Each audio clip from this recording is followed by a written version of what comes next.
And welcome, my friend, to a new segment here on the Red Delta Project YouTube channel I'm simply calling the Move of the Week.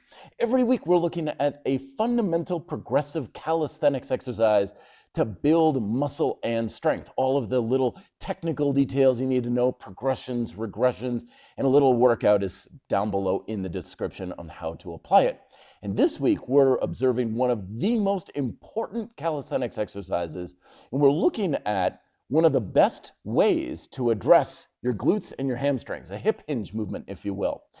It's not, the same thing as a deadlift. You get that question a lot in the bodyweight world. What's the same thing as a deadlift? Well, no exercise produces the same result of any other exercise. The hip bridges will not be the same as deadlifts, but then again, deadlifts aren't going to give you all the benefits of hip bridges either.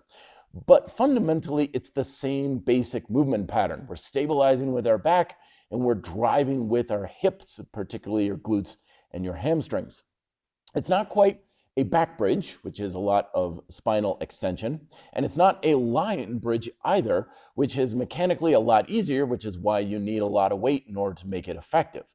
Hip bridges don't really require any equipment at all. They're really easy to progress, and in my opinion, they are the extension or posterior chain exercise most bodyweight enthusiasts should be practicing on a regular basis. So here we go. These are some of the details. First off, with the setup, we're going to be seated on the floor. Hands are on the floor, whatever hand position feels comfortable to you. Hands are forward, to the side, back, however you feel best. But the thing you want to really focus on is, again, packing and stabilizing your shoulders. So your shoulders are squeezing together, not just with your traps and your rhomboids, but your lats as well. Your lats are an adduction muscle group. And with that, you're going to feel like you're driving force directly into your hands while feeling like you're kind of squeezing the floor.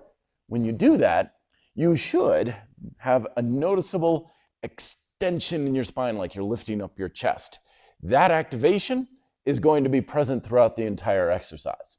From there, we're going to start off with the, quote, table version of this, or table bridge, because you basically make like a table. I'm going to extend. I'm going to tense all of the muscles on my backside. So hamstrings, glutes, everything is fully engaged right from the get-go. You don't want to have the tension in your muscles turn on really hard and then relax as you come down. Turn them on, keep them on, and you drive your hips up, forward, and then come back on down. Get whatever you can for height. If you're only getting so high, then that's perfectly fine.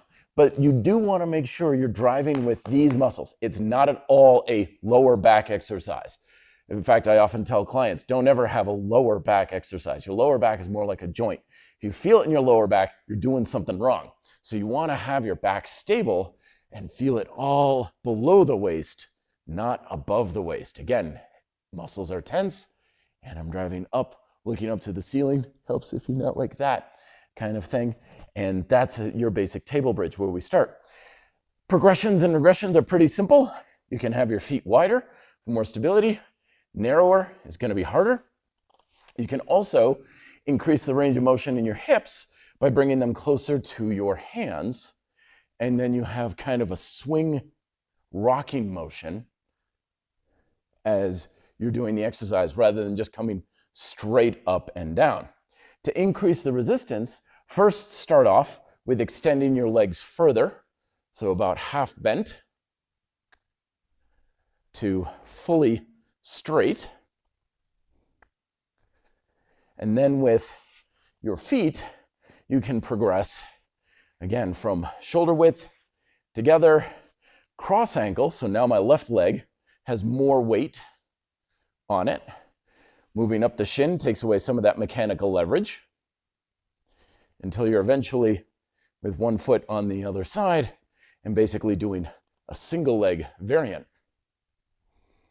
Pay attention with how you feel this exercise as you're increasing resistance. Like with the single leg version there, it was very much in my lower hamstrings, but hardly at all in my glutes. So I know that's overloading the exercise. Just because you can do it doesn't necessarily mean your muscles are getting the stimulus they need. You want to pick the variation that gives you the greatest amount of feeling in the muscle, like it's contracting very, very hard. Another interesting variation is to do this with your feet elevated because once again, that increases your range of motion here in the hips. So you're getting more mobility, range, and resistance because you're putting a little bit more weight onto my hands, which takes some of the pressure off the feet, but it does require more strength as you're technically lifting your hips up higher. If you really want to try this sucker to be a higher level of intensity, put your feet in a set of suspension straps for even more of a challenge, because then you don't have the friction of the floor to assist you. This is a fantastic exercise to implement in your lower body training, or if you're doing a push-pull split, this would go on your pull day for your lower body pull day, because it's technically like your hamstrings and all those pulling muscles in your lower body that you would use if you're doing that sort of a split. I gave you a little micro workout down below in the description if you want to learn more about some of these fundamental exercises for building muscle and strength with calisthenics. My book, Progressive and Weighted Calisthenics, link is down below there, as well as in the new RDP PDF library, where you can get it at a discount a little cheaper than Amazon as well. Thank you very much for watching. Make sure you're subscribed and stuff, because I got these videos coming out every single week. Till then, be fit and live free.